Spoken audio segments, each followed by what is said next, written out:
All right, hello everyone, and welcome to the pre-class video on section 10 of chapter 15. In this video, we're going to be working our way, really our goal here is to learn a little bit about transformations and how to integrate in other coordinate systems rather than just Cartesian. And so we'll see here, we're going to be talking kind of about arbitrary transformations, but in the back of your mind, you should be thinking about how can we use this sort of stuff for polar and for triple integrals, for spherical and cylindrical.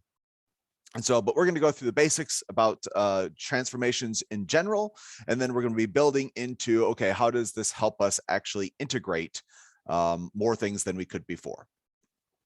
Okay, so first up, a bit about transformation. So I have two transformation equations here. These have, maybe you can think of them as independent variables u and v, and right, if you have these things, you could plug them in and you could get kind of these outputs, these dependent variables x and y. And so a classic question that we could have, right, we have some uv point. What is the corresponding xy point that goes along with that, right? And so of course we're going to do the maybe the obvious thing here, right? I'm just going to go ahead and plug in everywhere I see a u, -3, and everywhere I see a v, I'm going to plug in 4, because those are the points that are given to me. If I do that for my x equation, right, I'm going to get some x point. In this case, it happens to be -1. And if I go ahead and I do this in my y, let's see, I just have v plus 1, so no u's around here, but I could plug in 4 plus 1, and so this is going to give me 5. So the xy point that corresponds to this particular uv point, right, is going to be the point -1, 5.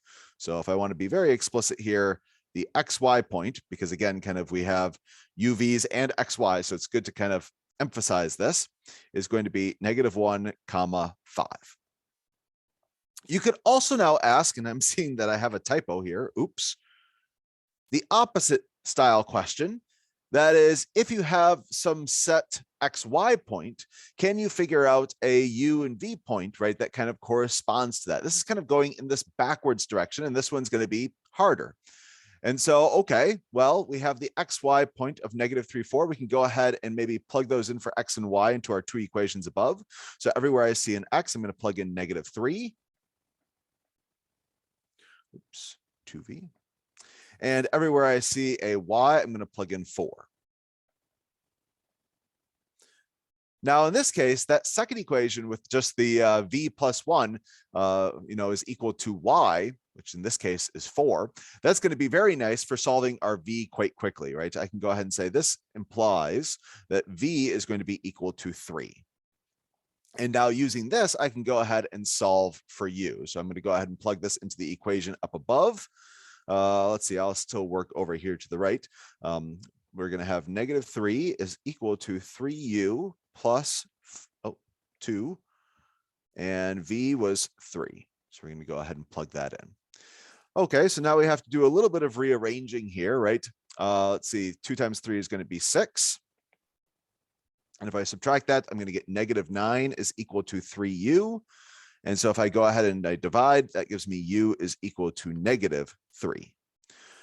So the uv point that corresponds is going to be -3, 3.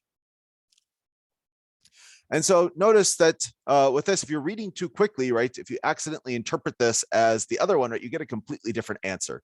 And so you do have to be careful when you're transforming points. And later on, we'll do like lines and stuff like this, right, that you do have to take it a little bit slow, read carefully, and make sure you know exactly what you're supposed to be doing. Okay, so a little bit of definitions here. Getting into this sort of stuff, right? A transformation T from the UV plane to the XY plane is a set of functions, and kind of the most, arbitrary way, the kind of the general formula for this is that, again, it depends on U and V. Those are kind of our inputs, U and V, and we have a set of outputs. And so if you'd like to, you can kind of put these as an ordered pair, X, Y sort of deal. And each one of these X's and Y's has the potential of depending on U and V. So X can depend on U and V.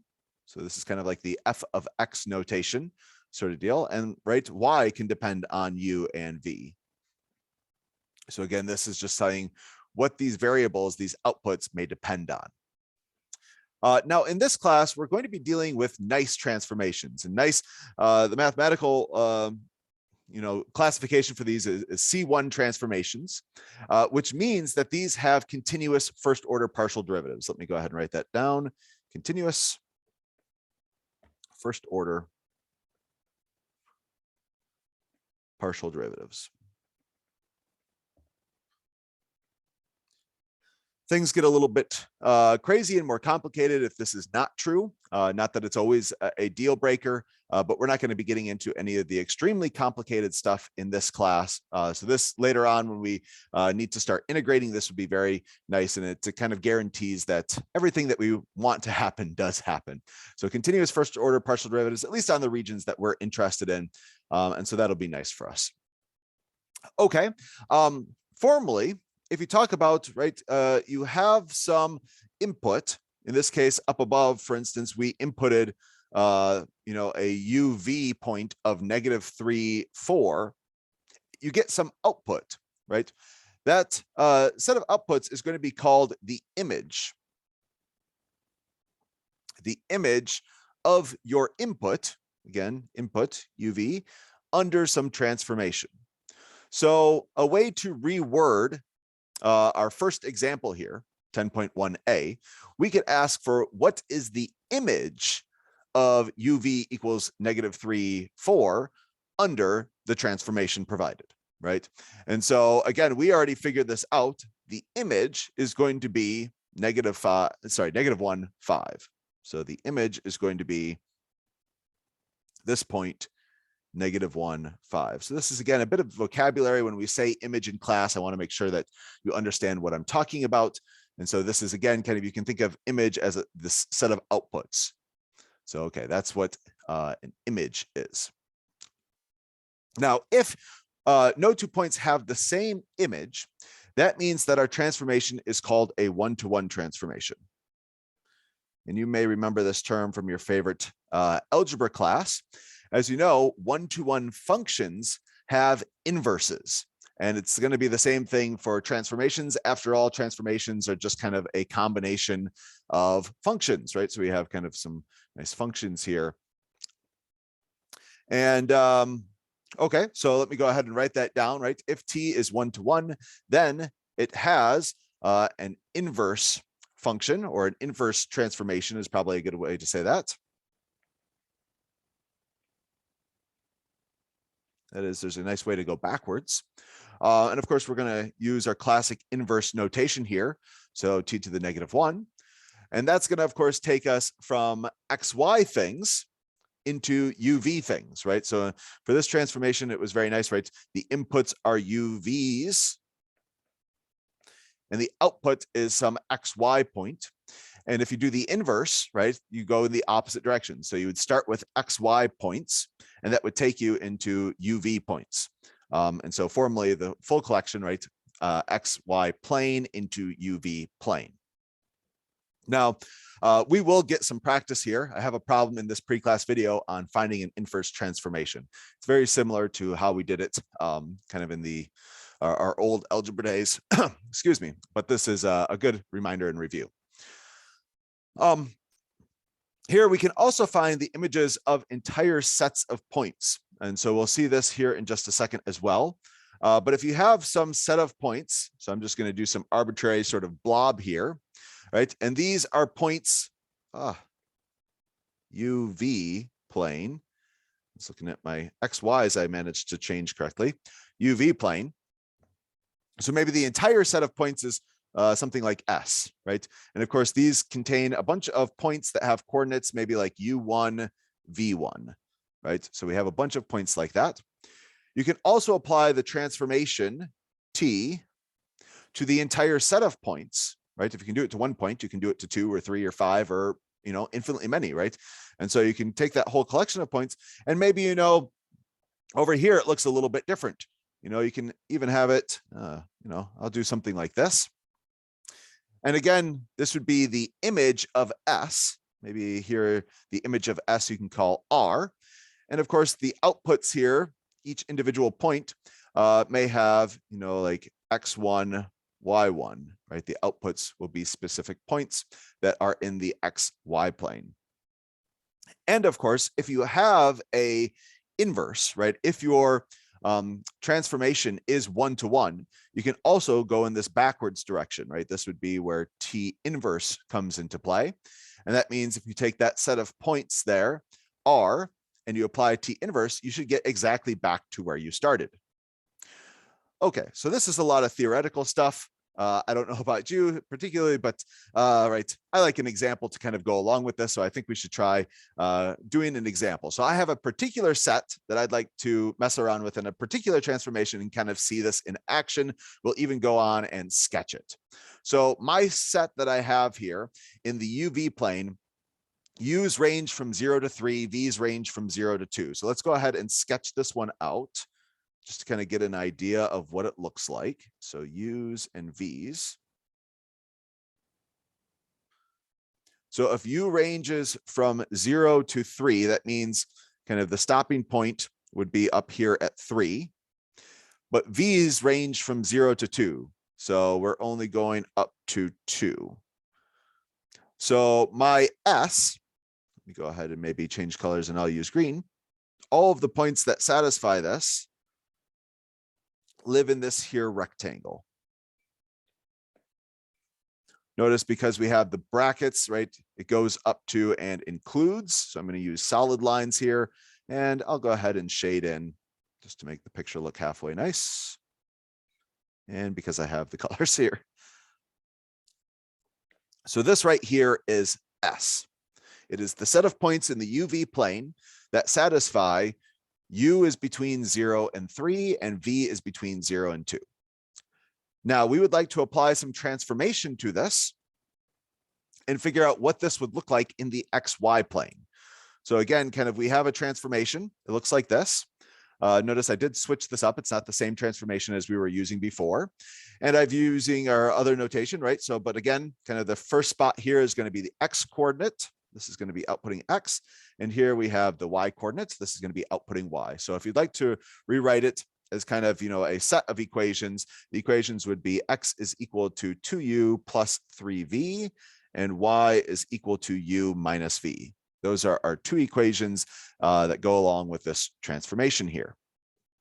So I would like to go ahead and sketch this image under the transformation, right? Kind of get an idea of what it would look like if we were to go ahead and apply this transformation, T, and we're going to be getting something in the XY plane.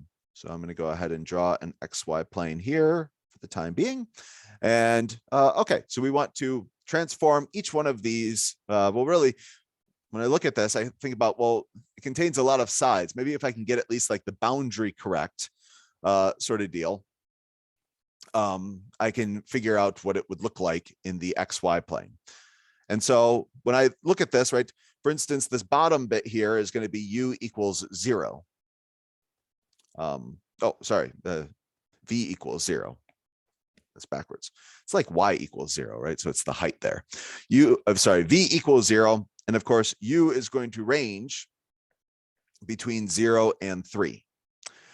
The other one that I was originally thinking of here, U equals 0 is the left-hand side, and V is ranging from 0 to 2.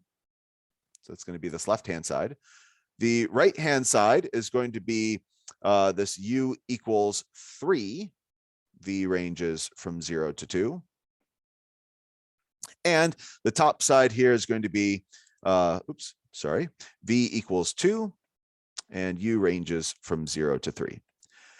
This should kind of be a nice reminder of kind of what we did when we were doing absolute mins and maxes sort of deal. So a lot of those same techniques, right? The absolute mins and maxes where you have some closed bounded region and you were very interested in the boundaries, right? This is kind of what I'm doing here for the transformations as well. Oops, I forgot my closed bracket. So if I go ahead and I think about for the, why don't we start with the bottom, right? So I'm going to go ahead and start with the bottom here for just a second. And I'm going to apply my transformation. So I'll apply my transformation to just the bottom. So here it is. And again, the bottom has, going to be running out of room here. Maybe I'll do my first one over here. And I'm going to copy this just so I can kind of have them all in the same place. So the bottom. And this again has the equation v equals 0. U is ranging from 0 to 3. And we can just do our work over here. Okay, so if I go ahead and I plug these things in, that means that I have an equation of x is equal to 2u and y is equal to, and again, we're plugging in v equals 0, just regular old u. And so from here, we have a couple of options. This right here is, you can think of it as a parametric curve where our parameter, right, is u, and it's ranging from 0 to 3. So you could do it that way, or you could try to convert this into a Cartesian equation, right? I find in general, maybe it's a little bit nicer. I'm going to go ahead and just kind of plug in particular points and think about this in terms as a parametric equation. So I'm going to be thinking about this again parametrically.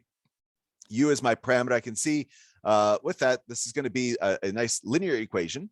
And so I'm just going to be getting a straight line. And so with a straight line, you really only need 2 points. So for instance, if I plug in the initial point of u equals 0, notice that I'm going to be at the point 0, 0.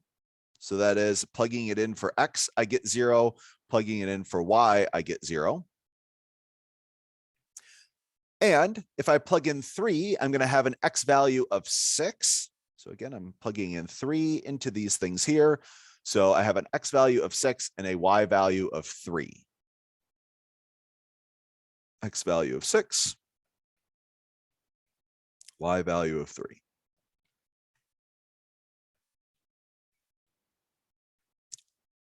So under this transformation, you can see this bottom has actually slanted a little bit now, right? So it's looking a little bit different. Maybe I'll color code these things. So I'll go ahead and do this bottom one as black. Let's go ahead and switch to purple and do the left-hand side maybe. So the left-hand side again has the equation u equals 0 and v is ranging between 0 and 2. So again, I'm going to go to my transformation equation, plug these things in. So again, I'm looking up here.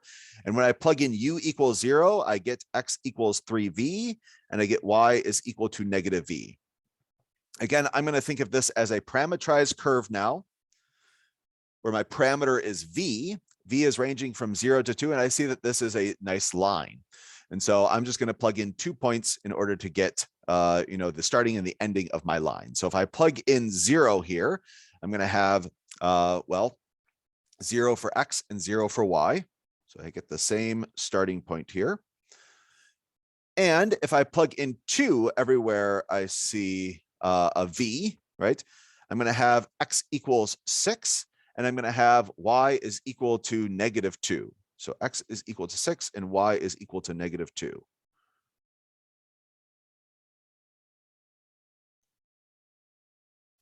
So again, x is 6, y is negative 2. There we go.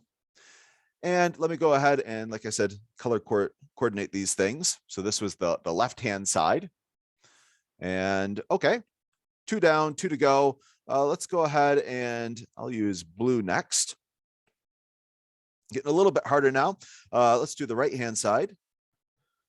Right-hand side, I'm going to be plugging in, right, u equals 3. V is again ranging from 0 to 2 into my transformation equations up here. So when I plug in u equals 3, I'm going to get 6 plus and 3v. That's going to be my x. And for my y, I'm going to get 3 minus v.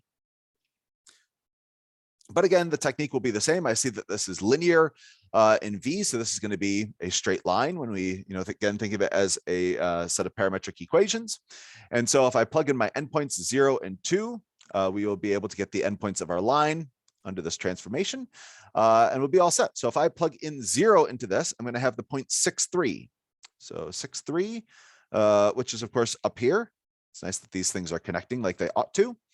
And if I plug in 2, now thinking about my other endpoint, let's see, I'm going to have x is equal to 12, and I'm going to have y is equal to 1.